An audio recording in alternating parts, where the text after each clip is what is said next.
While it's hard to believe it's taken over a quarter of a century for a second chance reboot of the Mortal Kombat film to release, what's even harder to fathom is all the failed attempts at video games properly crossing over into film to strike blockbuster gold. Before the crossover films of the Marvel Cinematic Universe, kids from the 90s wondered who would win in a combat fighter scenario. 30 years ago, when video games were on the cusp of maturing, both games provided power fantasies, so it only made sense that both would spark children's imaginations of which video game was better. Let's instead review their movie adaptations. It's always grinded my gears that the first Mortal Kombat film has been heralded as some kind of cornerstone for video game adaptations, especially when, in my humble opinion, it has worthy competition waiting in the wings. So, on today's episode, in the spirit of Mortal Kombat 2021's release, I wanted to take an in-depth look at which fighting game film really did it best, 1994's Street Fighter or 1995's Mortal Kombat.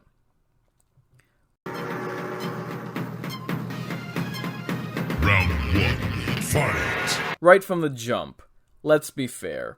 A quick comparison at the box office will show that not only was Mortal Kombat a money maker, while Street Fighter was a money pit, but Mortal Kombat grossed twice as much as the Street Fighter movie budget despite costing half as much to make.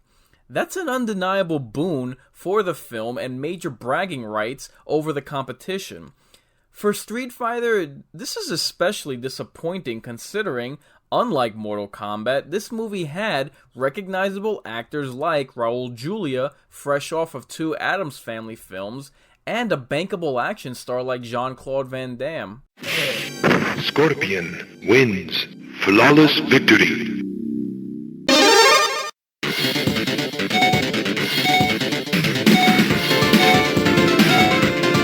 Round 2, fight!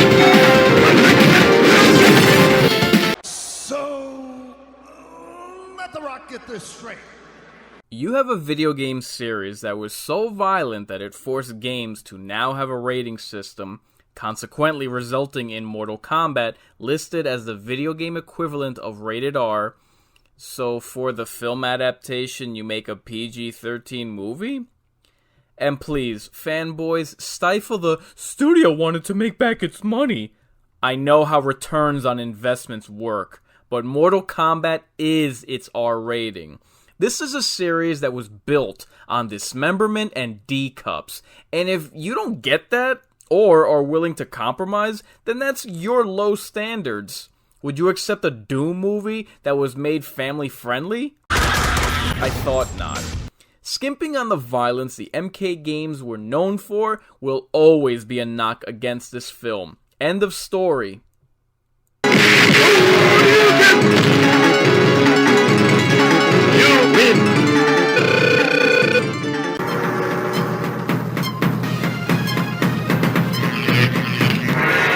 I'll be the first one to admit that the Street Fighter film does not capitalize on the series stages.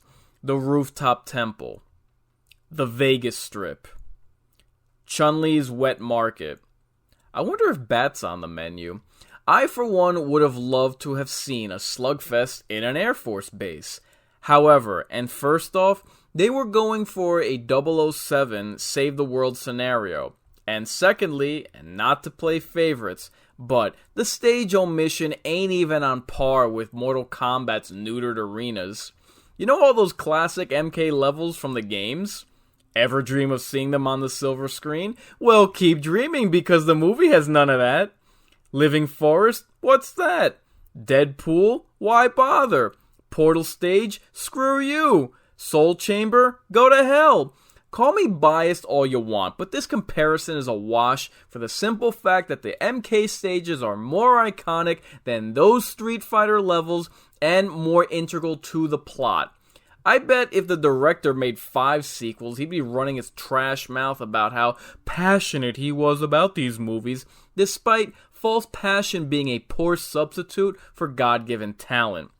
I guess we should count our lucky stars. There was only one bad sequel to a bad film. Otherwise, we'd have Mila Jovovich cast as Sonya Blade, and the whole damn franchise would revolve around her.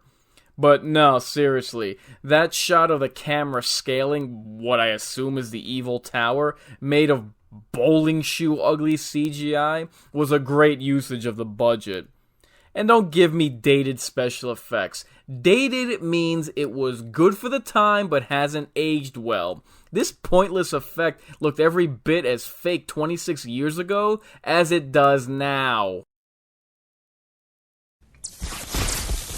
I don't think so.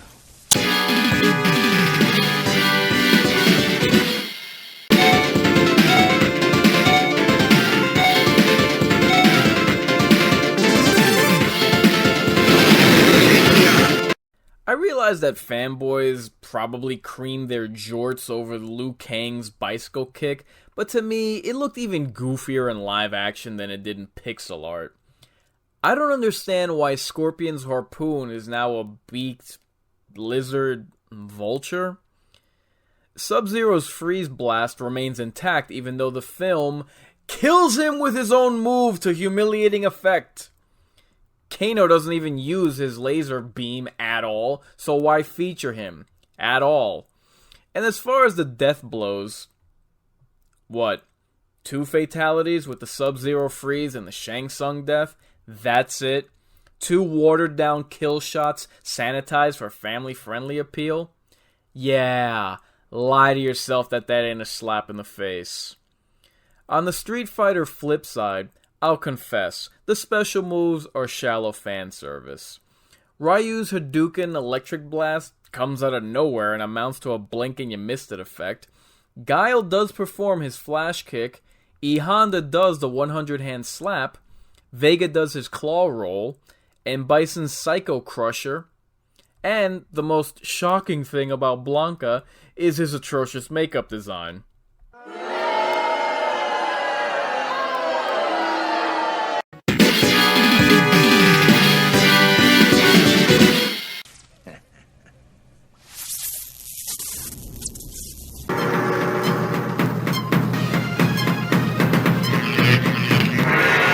Funny how Mortal Kombat is some kind of luminary among video game adaptations in favor of the intentionally comical Street Fighter, yet when movie producer Robert Shea, of all people, was speaking of the legacy of New Line Cinema, he name-dropped Critters, and Blade, and Seven, and yet suspiciously overlooked the MK movie.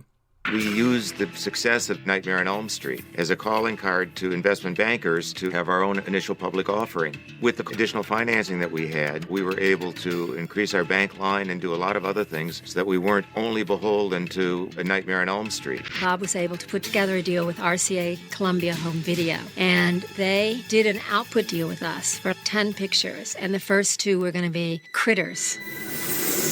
Critters, New Line's answer to the Gremlins. Critters were these little puppets from outer space that basically they're here to eat you. It spawned a theatrical sequel, Critters 2, and then 2 more direct-to-videos. And we are looking to resurrect the Critters brand. The Mangler, the killer washing machine. Really gruesome. Not that they showed you so much, but it was definitely a gut test. So, of course, I'm like, I think this movie's making me sick. We have to buy it. Man's Best Friend. That was the dog who had gotten injured, and they put all these parts in. It was like Terminator dog. The Hidden was a really intelligent sci-fi movie. The story was good. The action was great. Hidden alien-type creature. We're talking spacemen here. Where it would look for its host and would turn into that host. It really wasn't just a shock movie. It was like a thinking person's horror sci-fi movie.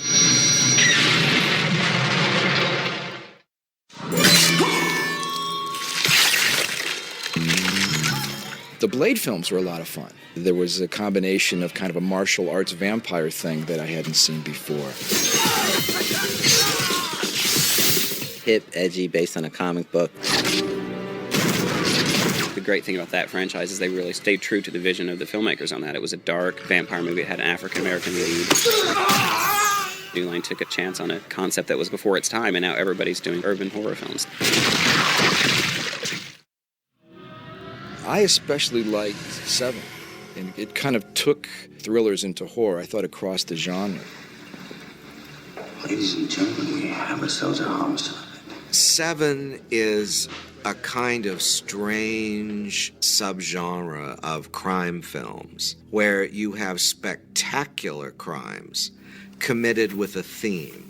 Aside from the whole movie being dark, the ending's really grim and depressing, and I know that a lot of studios wanted to cut that, and New Line took a chance on that movie and made something really special. That was a movie that showed that New Line could attract the A-level talent, the A-level directors. That just showed that New Line was a force to be reckoned with, not just the studio that could carve out the niches.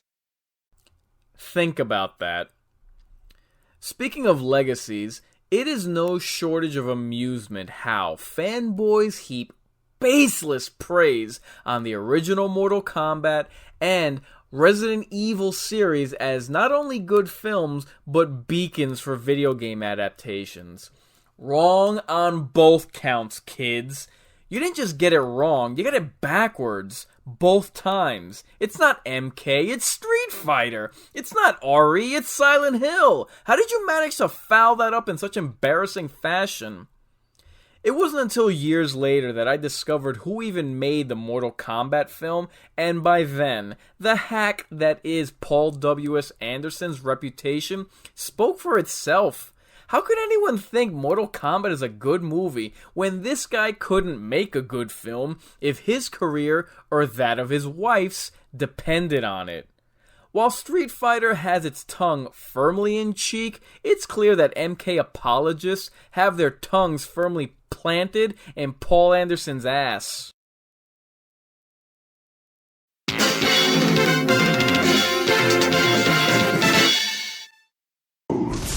I don't think so.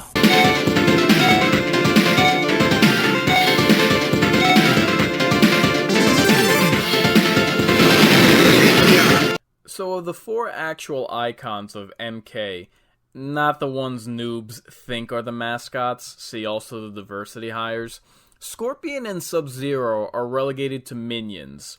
Raiden is a useless background character, and Shang Tsung is the only thing worth watching this movie for.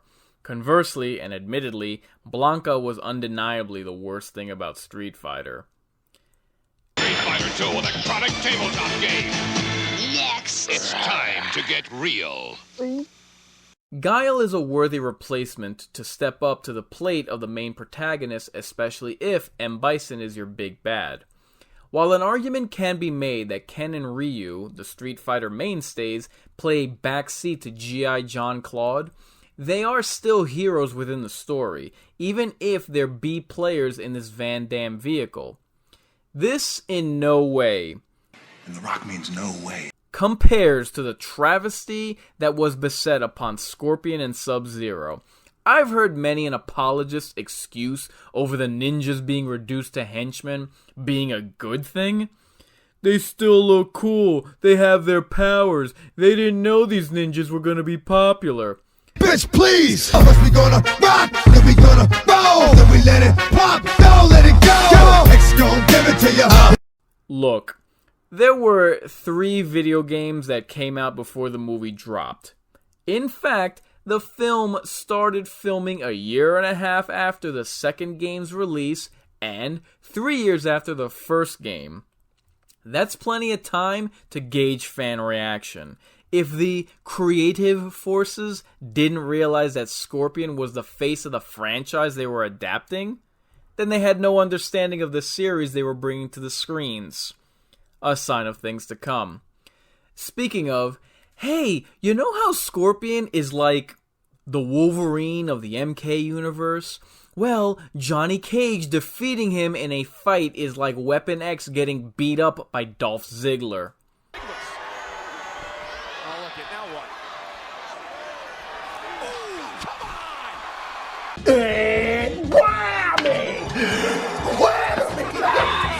What do they got as a follow-up? Your resident lightning deity lose a fight to the MK version of Captain Planet?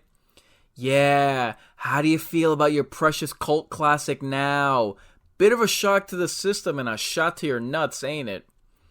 More so than even the PG-13 rating, this is why the Mortal Kombat film is such a botch for me. Not only are Scorpion and Sub-Zero such popular characters that you can make an MK movie just about them, but the movie that was made relegating them to fodder is an automatic fail for me. You know, I hate the original Mortal Kombat so much that in the spirit of the 2021 remake, I'm actually going to reboot my own episode.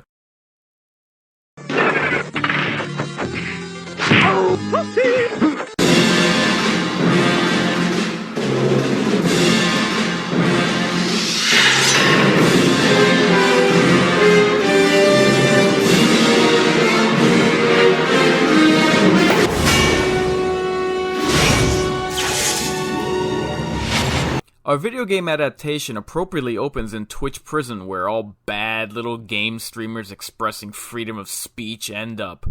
Our moderator censors these nameless fascist detractors in hypocritical fashion. Have you any idea how many anonymous henchmen I've killed over the years? And look at you, you haven't even got a name tag. You've got no chance. Why don't you just fall down? Go on, son. Pathetic. His commando arch-nemesis FaceTimes him to mock his radical extreme measures. I love how Guile flexes his bicep as though that's the equivalent of firing a cannon across your enemy's bow. Our story's hero promises to save the life of his beloved friend by mentioning him by name in front of his warlord adversary, in turn signing his own death warrant. Oopsie doopsie, I muffed it up again! Speaking of nameless peons, in the fighting cages, one disposable scrub must face his demise at the hands of a razor-clawed assassin. His choices of executioners include the Dream Killer, the Jungle Hunter, Wolverine. Oh, and this movie's Vega. Ah, a fine choice. I've never been a fan of the Vega from the games, but the film version looked legitimately badass. Our protagonist backseat drivers, Ken and Ryu, arrive in the criminal underbelly to cut a deal with the notorious arms dealer, Sagat. Isn't Sagat Indian? You know, Apu, in a way, all Americans are immigrants, except Native Americans. Yeah, Native Americans like us. No, I mean American Indians. Like me? No, I mean... The contraband? Heavy weapons. The buying price? $100,000. I don't know if you've ever seen $100,000, except maybe in the movies. But I assure you, something gets lost in the translation. When the morally gray heroes try to cross the bad guy, the gunrunner in turn double-crosses the unsuspecting duo. Not only does he have their guns, but he soon reveals the heavy artillery to be as lethal as Nerf cannons.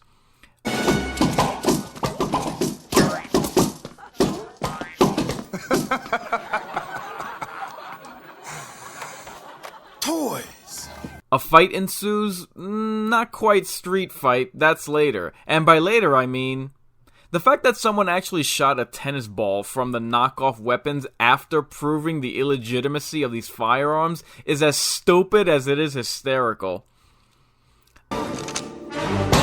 Back at M. Bison's lair, he reveals his nefarious plans for Colonel Guile's cohort as a test subject for his experiment. To think, other villains sought to craft super soldiers from elaborate chemicals and procedures when the secret all along lie in Ghostbusters' ecto-cooler. High-C ecto-cooler. Slimer's new fruit drink. You've been warned. Vega returns to the ring to square up and square off against Ryu. This is looking to be the biggest matchup since Topper Harley kickboxed with that stunt double in Hot Shots Part 2. Right when we're about to get some of that street fight, one late arrival parks his car too close to his front row seat and literally crashes the party ringside. Can I get a refund? We're now at Colonel Frenchie's headquarters for a briefing when one of the subordinates informs Guile of... Colonel, My commando team is at full readiness. That dubbing job is so atrocious. I have to believe it was done on purpose and kept in to add to this film's cheese. For this meeting's catering, we have a lovely menu of choices this afternoon, including chicken a la king, scampi shrimp, and one dead frog on a silver platter. Or maybe not. In the playground, the schoolyard bullies just can't play nice with the new kids on the block, so Guile hatches a plan to teach these delinquents to play make-believe if they can't play nice. Blanca's sensitivity training sees him getting loaded on HGH as the bad guys are getting loaded on a truck. They make a jailbreak before the prison transfer, and the armed guards immediately retaliate. Quick, disarm yourselves and flee like soldiers! Van Damme takes on the getaway truck with nothing but his sidearm and pure grit. Those bad guys don't stand there though. Soldier Boy is gunned down to such harrowing effect that the scene catches Sagat's single eye from inside the truck, earning Ken his trust, respect, and brownie points on the leaderboards. Well, 22 minutes in and our lead character's dead. I guess there's an opening in the hero department. Chun-Li, you're on in 5. M. Bison takes the news broadcast of his adversary's untimely demise the way that only the best gentleman warrior would, with a villain's monologue. Of course! Ninja Chun-Li breaks into the morgue to localize the source of an enemy's transmission. And hey kids, Guile is back! Our hero's alive! Not only was he polite enough to lie in wait for someone to move the plot along, but also still wearing the fake bloodstains to explain away why his soldiers didn't shoot the bad guy truck. As gratitude for her snooping around, as Van Damme's first act after returning from the dead, he promptly has Chun-Li escorted to prison. Darling, basic black's not really you. Prison grey, perhaps? Quick, no one shoot her! You don't have a chance! God! Yeah, nice taunting there. Oh, you lousy Springfielder! You shake harder, boy! Now that the bad guys are out of Guile's reach, both Warlord and Gunrunner can enjoy the circus in town. Ryu goes searching for Ken, and Chun-Li pulls a knife on him that's instantly proven to be about as deadly as a kitchen sink sponge. In the enemy camp, Sagat throws a fit when he's offered bison dollars as payment, which, to this day, it still cracks me up that General Bison would not only print his likeness on unrecognized currency, but the sheer conviction that this dictator would literally name his own price and expect everyone he does business with to accept this as legal tender. M. Bison never change. After having released Ken and Ryu, the two manage to walk right into a Mexican standoff between Bison troopers and Sagat soldiers. With a truck armed with explosives careening toward the villain camp to blow them to smithereens, Chun-Li taunting her adversaries over the monitor, and time running out, one brave soldier's quick wit manages to save the day. Quick! Change the channel! It's comedic lines like this that sophisticants don't appreciate that serve as the reason why I don't take seriously this film's detractors. If this film is aware of its own campy portrayal, why aren't you? If the film doesn't take itself seriously, why do you? Combat testing for all troopers continue to be at random. You dehydrate yourself. Honey, give me a hand. We've only been in jail 2 hours. Maybe next month.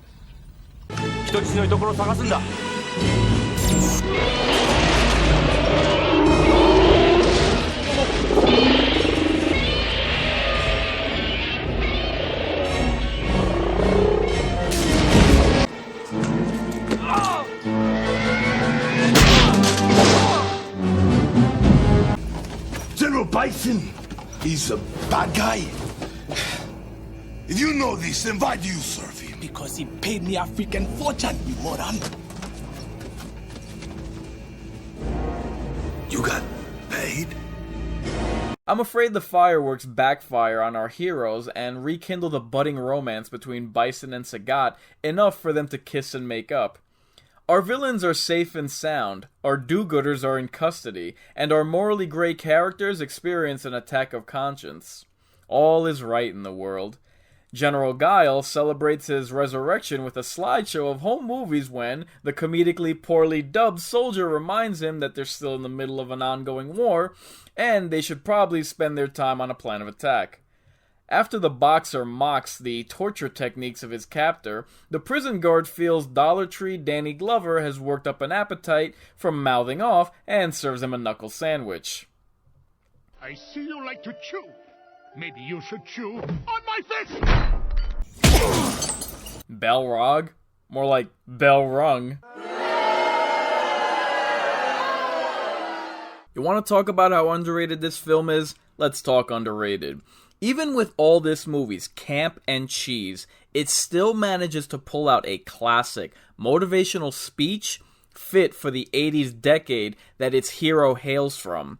When the bad guy from Ace Ventura 2 shows up to rain golden showers on Guile's parade, the brass hand Guile orders for a ceasefire. He ain't got no one-liners, he ain't got no catchphrases, he just got a live mic, soldiers in need of a leader, enough machismo to rouse the troops into action, and the charisma of an old-school wrestler to cut a promo to ignite the crowd. Troopers, I just received new orders. Our superiors say the war is canceled. We can all go home. Bison is getting paid off for his crimes, and our friends who have died here will have died for nothing. But we can all go home.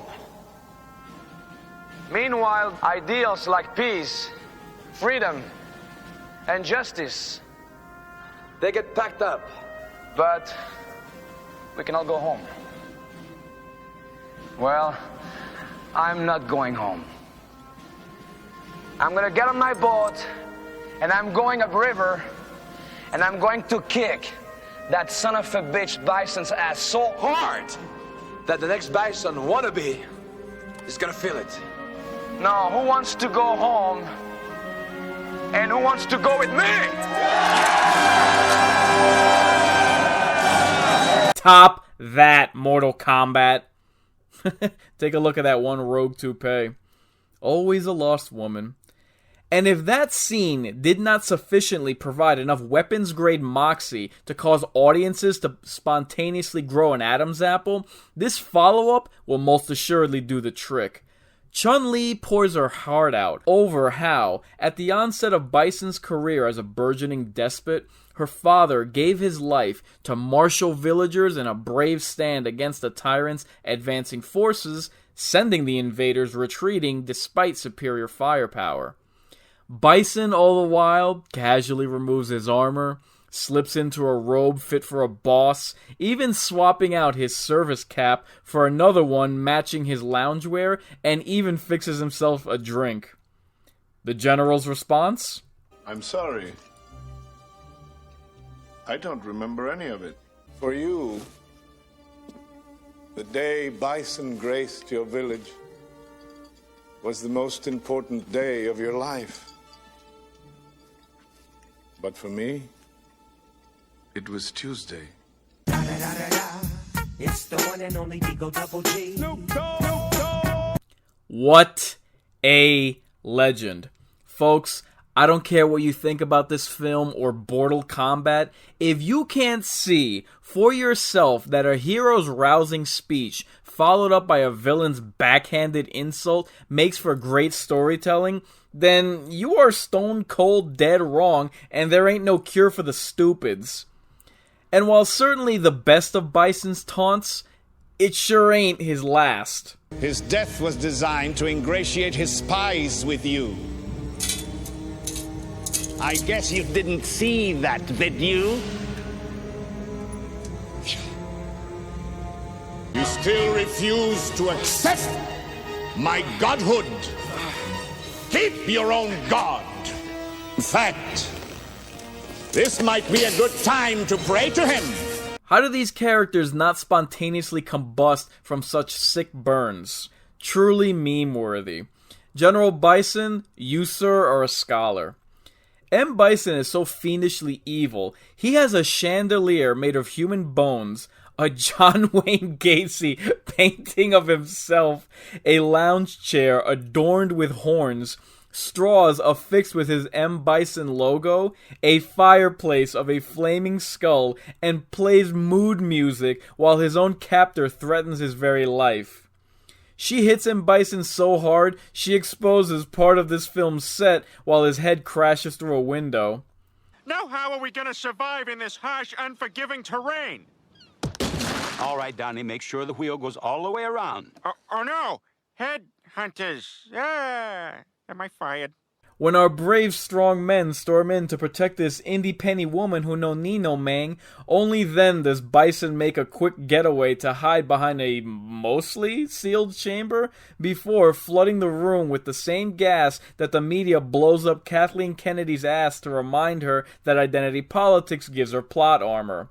Alas, not even our heroes are immune to the same gas that the media blows up Kathleen Kennedy's ass to remind her that identity politics gives her plot armor. Raul Julia, my friend, you are missed. Well, a combat scenario seems like the perfect time for a stroll down memory lane for a character we care so little about we forgot he was actively being tortured during this film.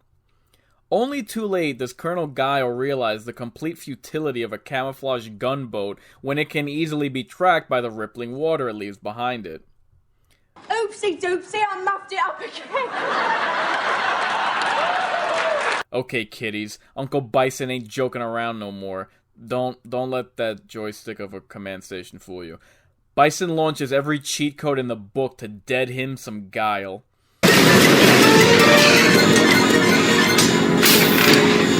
Hell's breaking loose out there. We're not out of the water yet, bro. They're giving us incoming from the east. Not for long. Meanwhile, at the Legion of Doom. Dulcim hits his henchman with a prop that is so fake it bounces off camera as quickly as possible out of sheer embarrassment over involvement in this scene. Why are elephants bad dancers? Because they have 2 left feet.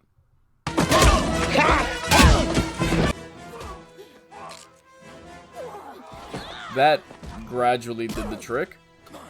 The other temple henchmen fared just as well. Nice day for an ambush. Nice of the bad guys to barricade a hidden passageway that can infiltrate their headquarters with a lightweight steel grate. Top-notch security. Physics be damned! Van Damned! Van Damme's flying kick unleashes so much badassery, I will try my damnedest to keep up. He boot kicks a console to death. Guile manages to evade bullet fire despite position in front of cover, matches firepower from enemy rifles with a single pistol, which immediately runs out of ammunition, forcing our hero to resort to a knife that kills a henchman to death. Good to know that assault weapon crossfire is no match for some old-fashioned street fighting. The sumo wrestling E Honda is admittedly a pretty good matchup against the Big Red Machine Zangief. Bison is such a malevolent force of villainy that the sight of an innocent child playing sends him into a frenzy. Even when confronted with overwhelming odds, the henchmen know what Guile can do with a single knife and immediately surrender. Never mind those soldiers in the back in attack formation. It's finally here. Both hero and villain face to face in mano a mano. Fight. Bison is literally so hard-headed that concussing his skull into a bell can't even separate him from his hat. If M. Bison can't match fists with Guile, then Raul Julia will match anabolic syringes with John Claude. Just the jump start he needed.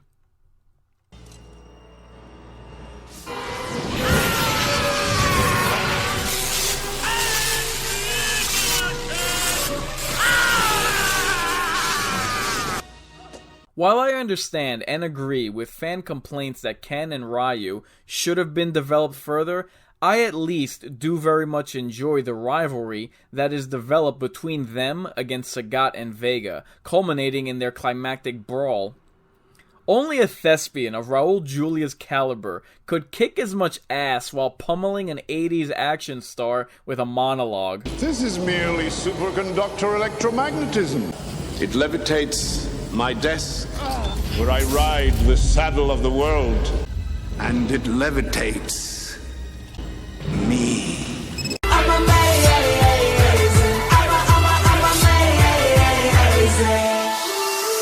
No comparatively, ain't no competition. I'm on fire, boy, now I'm on the mission. Bring him to the flow, With the escape route literally closing in on our heroes, who can swoop in to save the day at the last minute? Don't you know who I am? I'm the Juggernaut, bitch! I can't go back, my friend. Don't like this. 30 seconds to superconductor Surely. film meltdown. Don't worry, he will not be alone. I must atone for my part in this evil. You said you did nothing. 20 seconds. If good men do nothing, that is evil enough.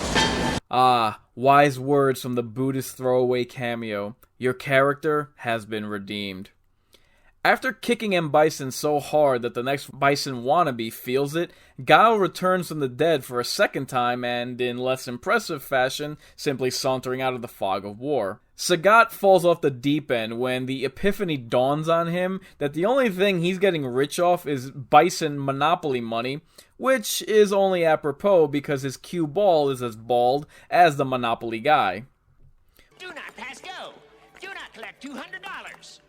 With the enemy stronghold celebrating the heroes by imploding on itself, the heroes in the film attempt one final plea at unapologetic fan service by collectively posing as their video game counterparts.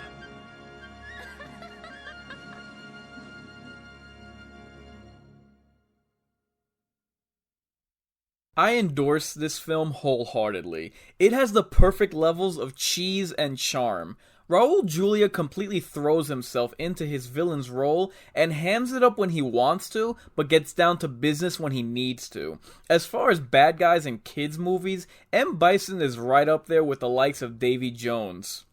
I'll happily add this to my Van Damme collection to complete the trilogy of Time Cop and Hard Target. It may not be the most faithful of video game adaptations, but it damn sure is the most entertaining. All other contenders are no competition. So give this film a rewatch, accept it for what it is, and enjoy it for what it attempts. Hail Bisonopolis, and long live the PAX! Bisonica.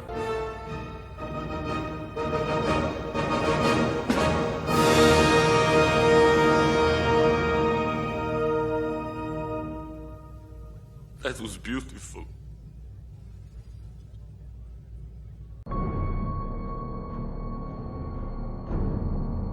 Warn your friends. Warn everyone.